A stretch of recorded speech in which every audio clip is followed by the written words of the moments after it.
Hello, everyone. Jonathan from the Neon here. Excited to get started with our Creating a Character Artist Roundtable. We've got 4 special guests with us here today and like to introduce each of them. We've got Joe Deere here, the chair of the Department of Theater, Dance, and Motion Pictures from Wright State University. Kevin Moore, from the artistic director from the Human Race Theater Company. Jasmine Batchelor, an actress who studied with Moni at Julliard, as well as Colby Chambers, who also graduated from Julliard and studied with Moni. So thank you very much for all of you taking your time to be with us here today. Let's start first with just a little bit as to, I gave very brief intros to each of you. Let's start with you, Joe. How you are at Wright State, but clearly the chair of Department Theater, Dance, and Motion Pictures. To some might sound like an admin job. Clearly you have a little more of a role than admin at Wright State. Tell me a little bit about how you got there. Well, I tell people I'm a recovering chorus boy. So I was a dancer in my youth and studied theater in college and so forth, and went to New York and sort of did that thing for about a dozen years and fell in love with directing along the way. And then eventually ended up going to grad school and liked that side of the Hudson River, I guess this side of the Hudson River, and just decided I wanted to keep working with students because I loved it so much. And that's what led me to Wright State. And happily, I've been able to work with a lot of theaters in the area, most often with the Human Race Theater Company, which Kevin is the artistic director of, and where I'm a resident artist.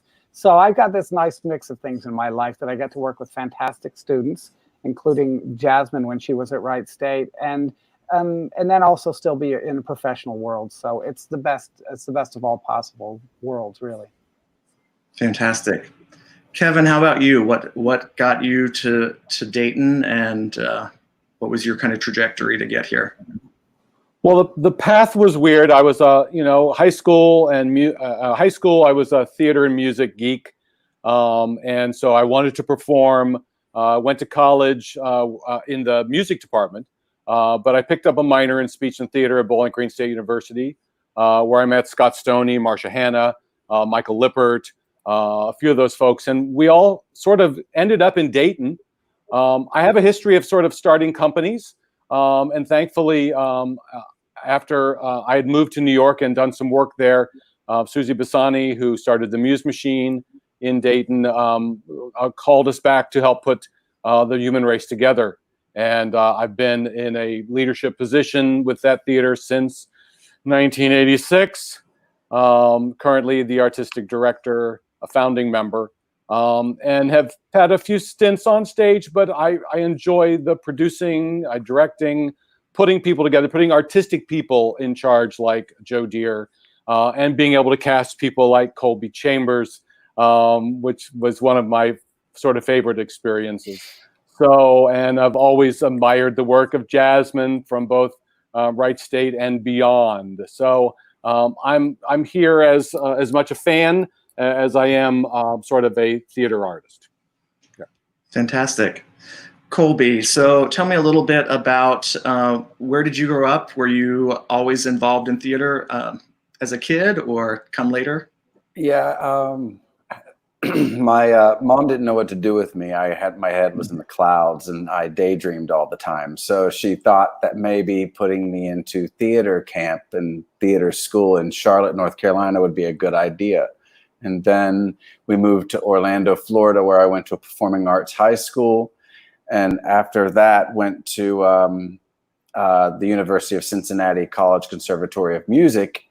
And while I was there, Kevin cast me in a play called Beautiful Thing that I think that was my first professional job. And it was, I think I've been spoiled ever since because we created a family that sometimes happens, when you're doing that kind of thing. And it was one of the best experiences I've ever had in my life, doing that at the Human Race. And then after that, I went to Julliard, and I've been an actor operating out of New York City since.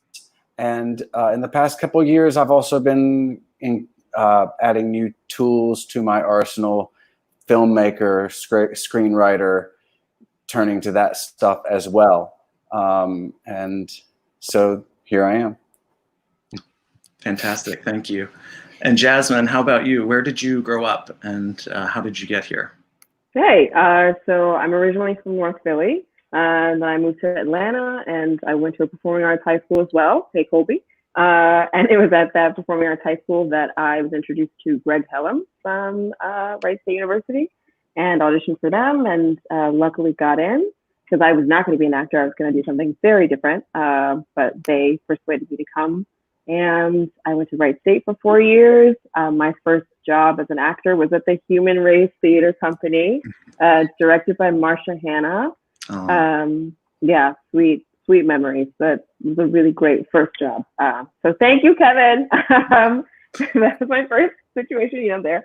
And then after that, I took a year off, did some Shakespeare tours with another Wright State grad. And then I went to Julliard for 4 years and graduated in 2015. And since then, I've been, doing plays in New York and regionally, doing film and television, and most recently released a film that's playing at the Neon. So please watch it. Please. But I'm also just here to celebrate Moni as one of the greatest teachers I've ever had. And I'm so excited you guys are reviewing this film. Well, thank you. Thank you for being a part of this. And I just, on a side note, the movie that you mentioned is The Surrogate, really terrific film. And the notices for your role in that film have been phenomenal, and justifiably so. Just really brilliant work. So it's great. It's a pleasure to have you here. And you're also appear in the documentary.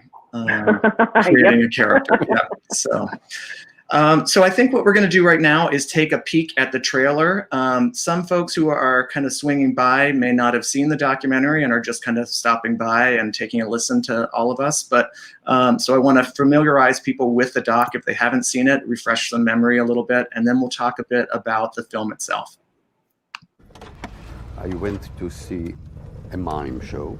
When lights came up, you saw this figure who created everything from nothing. I wanted to do that. Where does one learn that? Good morning. If you say to any Julliard student, Moni. Moni. Moni. Moni. There's this feeling of fear because so many students would walk out exhausted, dripping with sweat. They have been really tested. Oh my gosh, get ready, because Moni's gonna kill you. Moni's gonna kill you. Moni gave us the ability to allow ourselves to go as far as we wanted to go. I think what he taught me was how to physically be alive. Really alive. I'm one of the founders of the drama division, and the only one that's still teaching at Julliard. It's difficult to talk about life because whatever happens is accidental. There is always something that happened that is unexpected, and our entire life changes. I would like you to look at your total personality as if it were a jewel. Each facet is necessary to the structure of the polished stone if the full potential of the gem is to be revealed. I understood that there is a different type of life that would take me away from the street.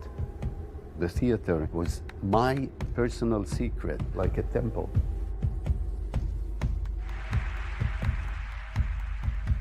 Like any great teacher's legacy, you're not in the spotlight. You prepared others for the spotlight. And there's the love and the evolution of his work and how he has given it to us.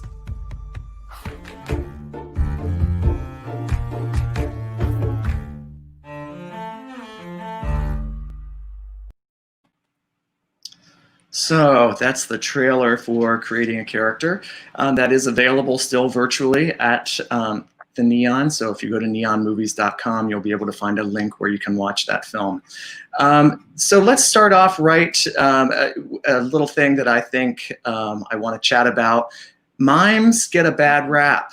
But certainly in the context of this film, we understand a lot about movement and creating a character that, you know, Moni's talking about kind of from the body out, and I think is really intriguing. What, Colby and Jasmine, can you tell me a little bit about working with Moni? And I mean, is the mime work something that you actually were doing in class too? Jasmine? Oh, me go first? Okay. Well, of course, he incorporated some mime into his exercises. So the wonderful thing about Moni is that you know nothing about what's happening before you step into that class. And there's such a wonderful air of mystery that everyone keeps at the school that they're just like, be ready for Moni when you get there.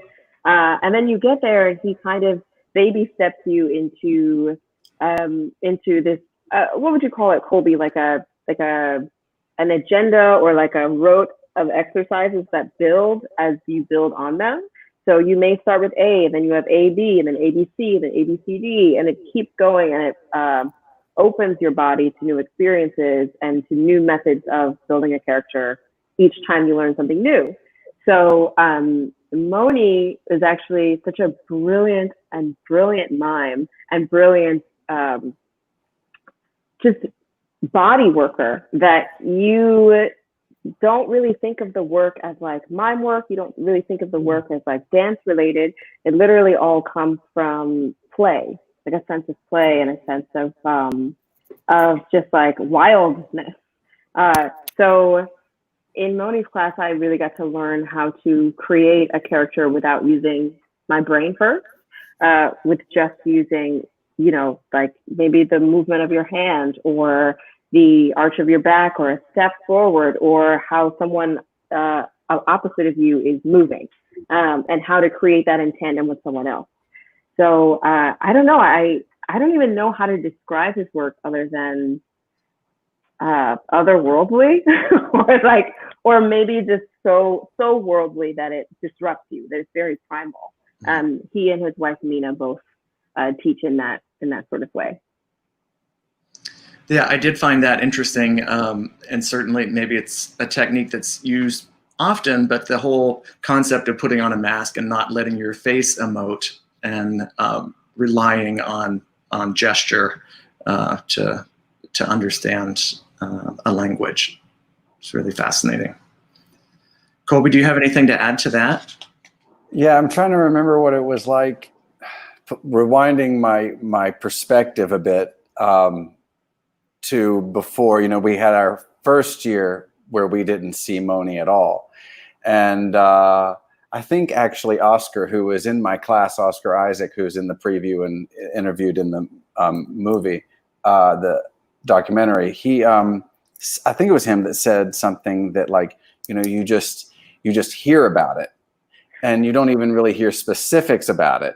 But more importantly, what I remember from it was seeing the second years coming out of the classroom and their faces said it all. I mean, red, blotchy, you know, everybody looked a little bushwhacked. Everybody looked like they'd been hit by a bat. I had no desire to go into this class. I had no desire to take it. And their limits were tested. And I remember being very nervous the summer before going into my second year for that reason. And it was every bit that. But it's interesting because to go back to your question about mime, I never saw it as mime because like what we have come to associate with mime is a kind of knockoff of the artistry that is mime, I think. That's what Moni says in the documentary, something like that maybe. But so I don't even know if Moni even used the word mime when he was talking to us. It was all physical, but I don't think I made that connection in my head at that time. Interesting. Joe and Kevin, can you tell me kind of immediate responses to the film? What kind of stood out to you? Something that you might be able to incorporate in your own work? I was just so taken with a couple of things. One is I told you that I said I'm a recovering chorus boy. I was a dancer and studied very formally for many years since I was a little boy. And I just saw the kind of physical discipline and the kind of rigor and just total body, spirit, mind immersion in that work that I don't think an artist can really achieve their peak unless they've had some kind of training like that. And it feels like he carries, on one hand, this wonderful sort of old tradition of corporeal mime and physical training and so forth, but brings it into contemporary work, especially when you see that list of actors and actresses that he trained, who I would not associate most of them with that kind of transformative work. Kevin Kline, yes, but not most of the others. And it's just fascinating to see that that's part of how they developed. It's just this beautiful continuum. I was just taken with it, and frankly, envious that you two have had that kind of training experience. It must have been wonderful. In watching it, I wasn't familiar with his work or even his name, but that as the documentary went on, there was so much stuff that he was involved in that I did know about. That it all started to just sort of fall into place because there were things that he had done that I was aware of, but didn't make the connection. So, and I thought that Kevin Kline actually said it best, and because I wrote it down when I watched it, and he said it there in the clip, is that he didn't put himself in the spotlight. He trained others to be in the spotlight, and I think that's so incredibly clear.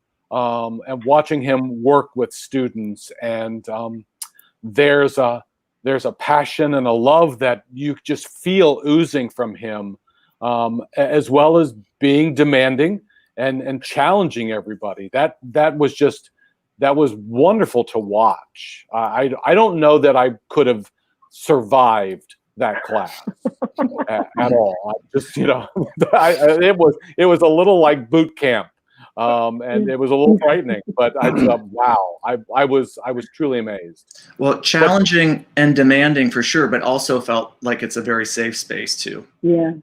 And that's something that I sensed from it. And the fact that Colby mentioned, that you don't know anything about that second year, that there's kind of a shroud of secrecy around it is kind of interesting too, because I feel like maybe, was it a space where you could explore and it was not judged in that way, that the other students were kind of taking it from the classroom, you were leaving it there? Yeah, I mean, I kind of felt like that in all of my classes, where it was like what you do in the class informs your work for other classes, of course, and informs the project that you're cast in and everything. But it's something special about Moni's room that it's like once you enter, you are in the sanctum. You are in this place where it's just different. And the same for Mina's classroom, where it's like math, neutral math, animal math, primal. That stays there. That stays within your group. And what they're really trying to do is build an ensemble.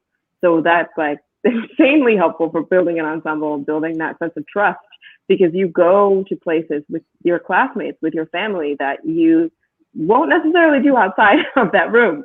And I remember feeling an insane sense of trust and just jumping into things and not being afraid of like being judged or feeling like, oh, they're going to say this about me after this class is over. It's like, no, this is for the truth. This is for this experiment. And Moni is asking me to do this, and I trust him.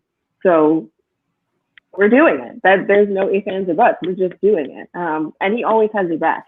He's always very caring and kind and very demanding, as a teacher is, but he also cares so much that, I saw him maybe 2 years after I graduated, and I was like, I think I was like teaching at the time, and I was kind of an in-between space, and he just was so loving and caring and active in my life. And we just talked as like people. And I was like, oh yeah, this is why I went there, because of him, because he's an incredible teacher and mentor. I want to ask a question here. We've got, this is actually kind of stepping away from the film and looking at creating a character, as all of you do. Jesse Carlock asked in advance here, how do you come to a character that is completely alien to you? And I'm wondering, I think that we can look at that question perhaps from both the director's standpoint and the actors. I mean, I imagine that it is work that's kind of done together.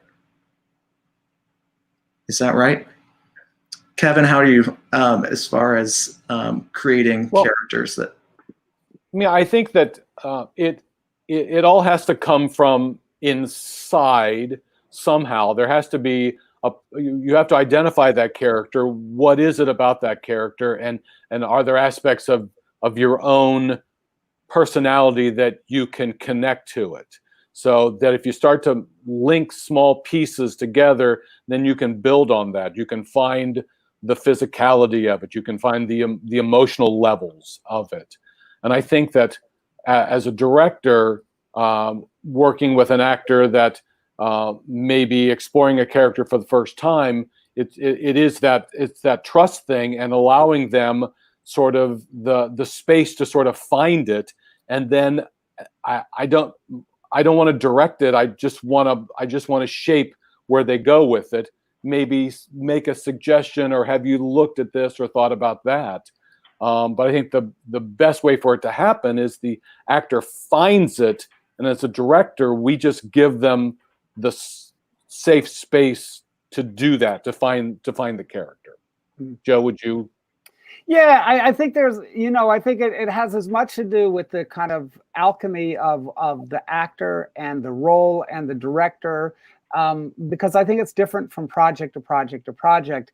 I observe, my happiest experiences in rehearsal are when you have an actor who's just so ready to play, and they'll bring in a lot of things, and sometimes you're just throwing an awful lot of spaghetti at the wall and see what sticks, and then sometimes you throw some spaghetti at the wall and it sticks for the actor. And that can be anything from just talking about a little physical behavior or sort of a gestural movement that might open a door for an actor, or it might be something that's more sort of cognitive. I just think it depends on the moment. But if it doesn't ultimately end up being something that's very, very personalized and fully physically, vocally embodied, I just don't think it works unless it's become three-dimensional that way.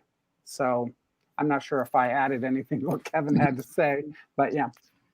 Totally. How about Colby? Do you have anything to add to kind of creating a character that might be completely foreign to you?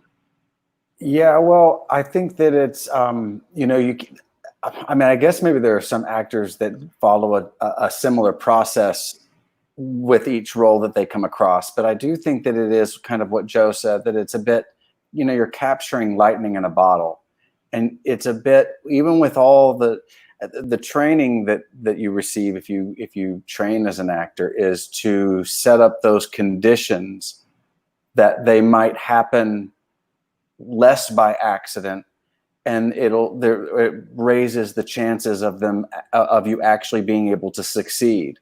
And it's always mystifying, I think, coming to a new role, and terrifying because you don't know necessarily how you're going to do it. And the mixture is so different because you're working with a new company, a new director. And, Kevin saying he absolutely is that director that, in my experience, that let me play and find it. And he encouraged the directions I was going in. And I felt more emboldened by that. But it's always different. It's always a different approach for every group that comes together in your scene partner. And terrifying, which I think that Moni's, that crazy stuff that you see happening in that studio, I mean, crazy stuff prepares you for being able to be more limber and being able to be more flexible at where you might be able to find it. If you try to control it too much, it falls flat. Interesting. Do you want to add anything to that, Jasmine? Sure. So I like to say that no character is foreign, completely foreign. There's always something about them that connects with you. There's always something, just like every human being in some way is threaded. So you just have to find that very thing. And sometimes it takes a while, but it's there. But I will say, I have a little anecdote to show. So in second year, which is when we have Moni, I was cast in a production, like a second year production of King Lear as the Fool and Cordelia. And I was like totally down with Cordelia. I was like, I got it. I understand this. This makes sense. Of course they cast me as this. And then I was like, but the Fool, what in the hell are they doing? What do they want me to do here? And it took me the longest time because I was like, these Shakespearean jokes don't make any sense to me. I don't like them. I don't get them. Like, I'm not here for this bullshit. It's not here for it. But then at some point I was in Moni's class and we were playing like children. And I was like, oh, this feels right. Something about this body makes me feel like other, and it makes me feel silly in the way that the Fool speaks. And then my voice teacher, Deb Heck, bless her so much. She was like, oh, I feel like this is like an 8-year-old boy. And I was like, that's it. It made no sense in my brain. I could read that play as many times as possible. I could break down the text as much as possible. But something about playing in my body as an 8-year-old made the character make sense. And it's just like what Joe and Kevin and Colby are talking about. It's like lightning in a bottle, but once you find it and you can play with the director and play with the other people in the room, it makes so much sense. And to this day, that's one of the most fun experiences I've ever had doing Shakespeare, period. But, just creating a character. And it all came from the outside. Jasmine, I have to say real quick that it's funny that you got cast as the Fool, because I, in my second year, got cast as the Fool as well. I got cast, yeah, and As You Like It, Touchstone. Oh, and I have to admit, Touchstone is hard. I have to admit, I crashed and burned. It was terrible. I did not, and I think had I been given that part during Moni's third year, which is the like you said at the beginning of this talk, like you said that things kind of stack on top of each other. By the time you get into the third year of the training with him, it takes on it goes into some weird psychedelic stuff. And it's less these drills, and you're using all of that. You're using all of those drills as a foundation, and then it goes into this kind of place that's less.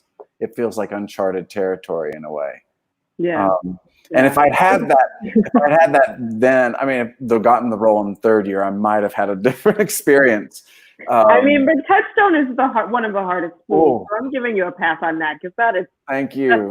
That's hard. Yeah. Before we went live, we were chatting a little bit about the film being, clearly was shot over the course of several years. Jasmine, can you speak a little bit to having the cameras around you while you're in that kind of personal space, while you're in that vulnerable space, actually? Yeah, go ahead, put me on the spot. That's fine. Yeah. No, I want to first shout out Lazar and Colby for being so wonderful, and really just like knowing that they were invading our space and knowing that they were capturing us, sometimes partially clothed, sometimes, most times drenched in our own sweat, smelling like it. You see me now and I'm, presentable, but in no way was I ever presentable in the class. I'm lucky that the clips they have of me are during a show with hair and makeup. Do you know what I'm saying? But a lot of my friends in that film are not, and they are literally giving all of themselves on camera. And, in an odd way, when they first came in, we were like, please leave. Like, what are you doing here? But then they just became like another wall. They became like another figure in the classroom. And Moni was so good at making sure that we never felt preyed upon, that we never felt like invaded. that we just did the work with them there. And to be honest, like we're not thinking of it as performance work, but it is. We are always sharing with each other. So they just became another classmate to share with. But it was, it was very interesting to, so I was creating this monster character for Metamorphosis, which is, in the film. And I'm wearing like this giant mask, learning to climb up this, very tall rope. Moni was like, "Do you climb ropes?" Like, okay, you're gonna climb ropes for this play. It's like, I'm gonna die. So I'm learning how to climb a rope in front, and they're filming all of my failure. They're filming me fall down. They're filming me like not be able to keep going. And then, I'm embarrassed, but I'm also like, I'm doing this in front of everyone. It doesn't matter. But they also got to film us learning. So they filmed me learning to fly around the theater on a rope, like doing aerial tricks. They've got all of that. And I was like, oh, this is what it's like to work publicly. This is what it's like to be able to do the work without feeling like, oh, I'm not the greatest, I'm not perfect, so you can't see me. It's like another lesson in working in front of people, which is actually like pretty good. Of course we hated it when they first came in, but we grew to love them. And I hope if they see this, I'm sending them so much love. Very cool. We have a question here from Bruce Cromer. So Bruce Cromer, professor at Wright State and actor. Oh, right. Yeah, you know him. I think I remember him. He asks, do you prefer stage or film acting? And which is harder and why? So definitely very different crafts. And Colby, you've got some film work as well. So for folks who are maybe just passing by and aren't really familiar with the craft of acting for both, can you tell us a little bit about the difference between stage and film acting? And folks might not really understand that films aren't shot sequentially, and films are multiple takes as opposed to one chance on stage that night, etc. So can you talk a little bit about the difference between film and stage, and if you have a preference for either? Both of you, Colby and Jasmine. You want to go first, Jasmine? No, you go. Well, I started making my own films, and that's and I've done some television work and been in some small films,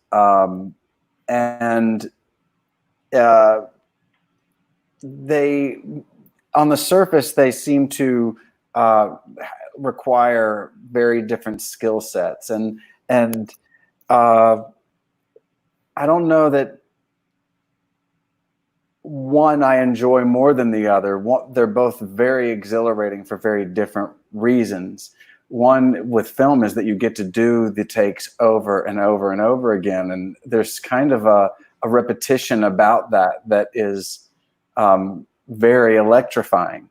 And with theater, it's what you saw in the Moni documentary. It's very kinetic. It's very it's very physical. Where it's not that it's not physical in film. It's more contained. I don't know that I'm saying actually anything that's like,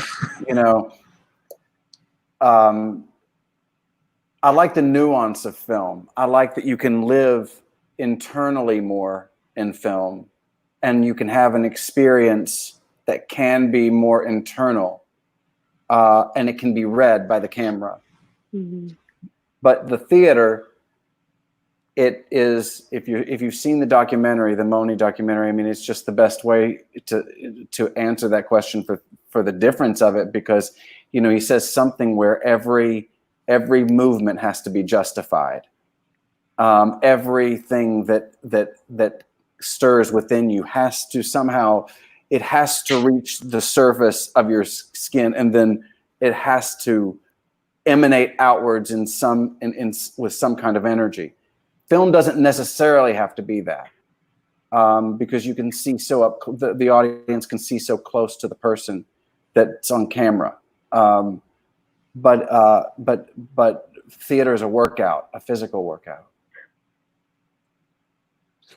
Yeah, I would. I'm going to piggyback off of that and say, I have to be honest. I don't really see the difference between the two mediums of work,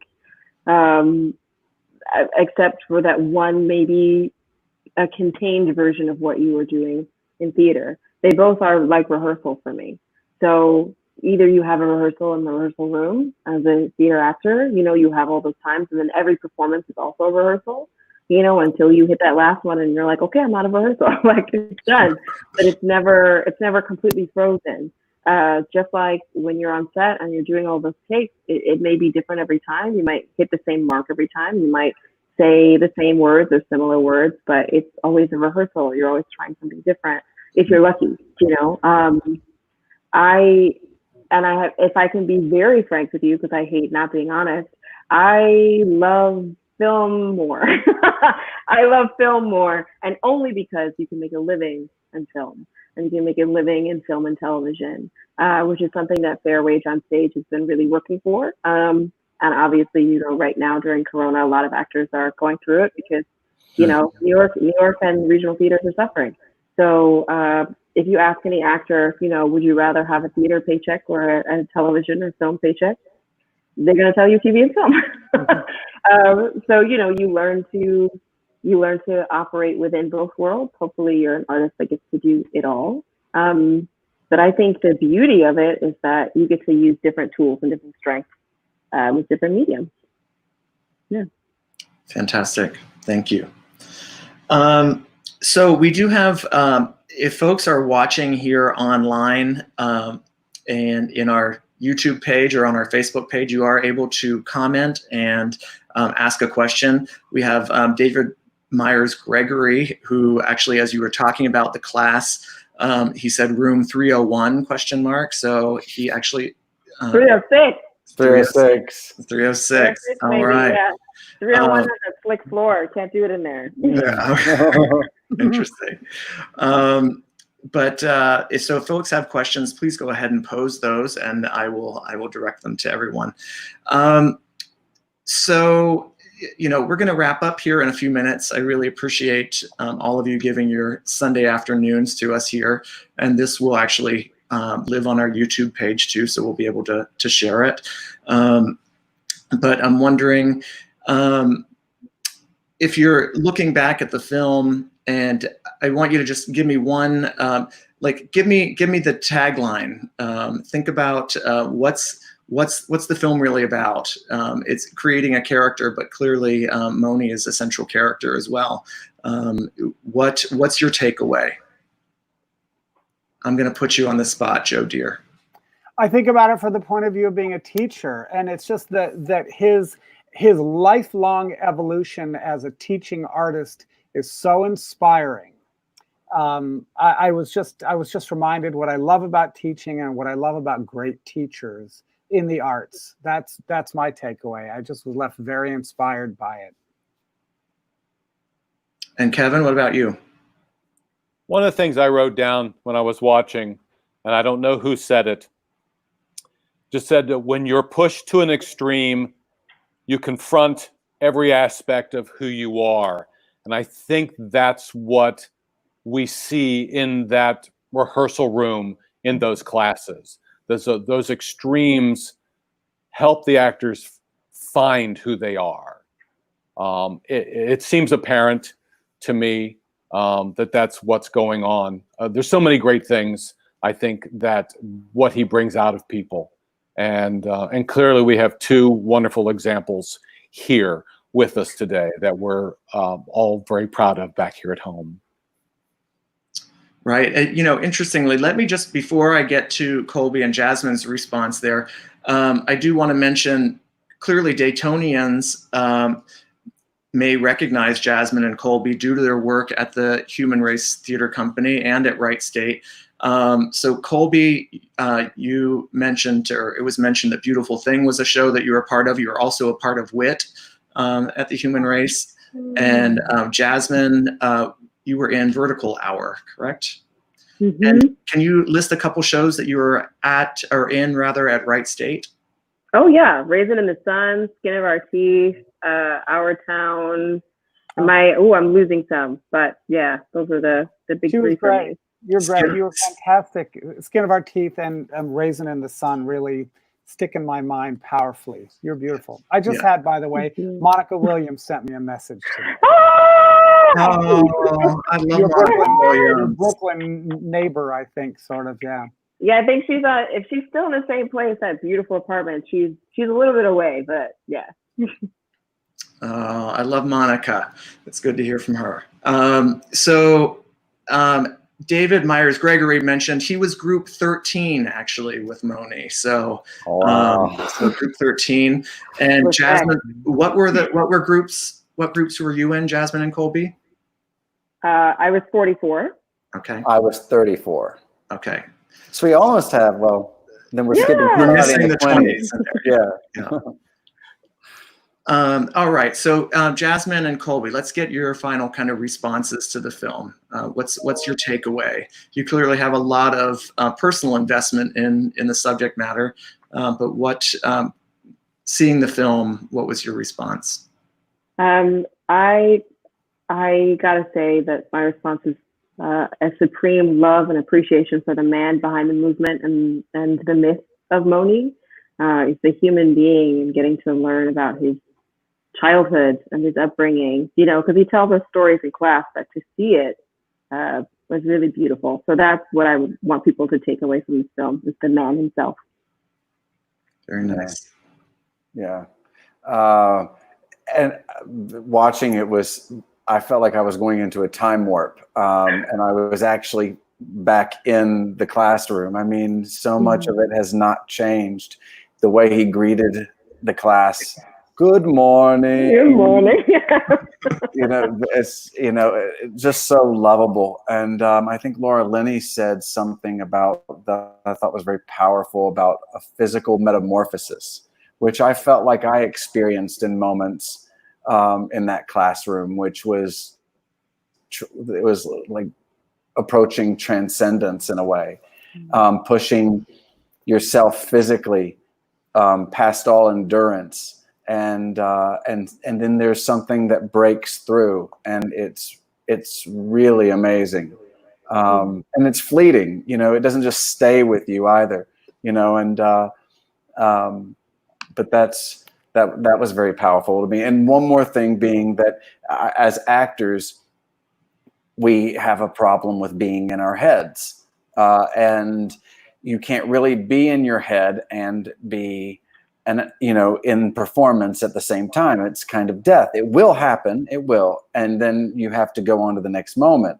But that training that Moni introduced us was by far the training that addressed that issue, by putting you through the most crazy ordeal to get. That's how powerful it is. The head and the kind of third eye that's watching yourself in a way, and that training really knocked that out of the park many times.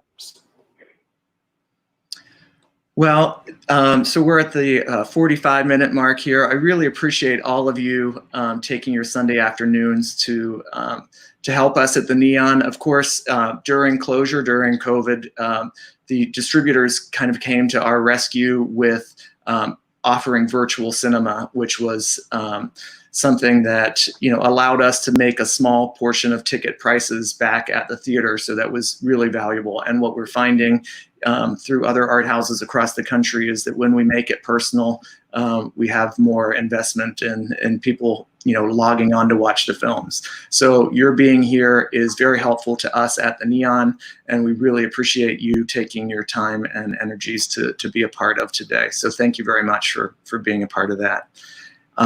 Thanks for having us. Yes, absolutely. Thank you, Jonathan. Support the Neon. Oh, thank you.